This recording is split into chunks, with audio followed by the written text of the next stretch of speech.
Praise the Lord. இன்றைய தியானம் எபிரேயர் 2ஆம் அதிகாரம் 14 முதல் 18 வரை. ஆதலால் பிள்ளைகள் மாம்சத்தையும் இரத்தத்தையும் உடையவர்களாயிருக்க அவரும் அவர்களைப் போல மாம்சத்தையும் இரத்தத்தையும் உடையவர் ஆனார்.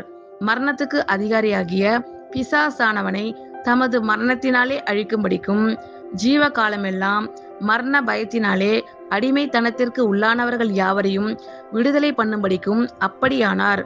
ஆதலால் அவர் தேவதூதருக்கு உதவியாக கை கொடாமல் ஆபிரகாமின் சந்ததிக்கு உதவியாக கை கொடுத்தார்.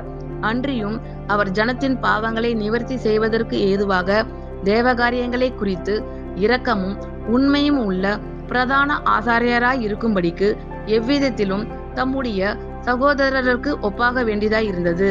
ஆதலால் அவர் தாமே சோதிக்கப்பட்டு பாடுபட்டதினாலே அவர் சோதிக்கப்படுகிறவர்களுக்கு உதவி செய்ய வல்லவராய் இருக்கிறார்.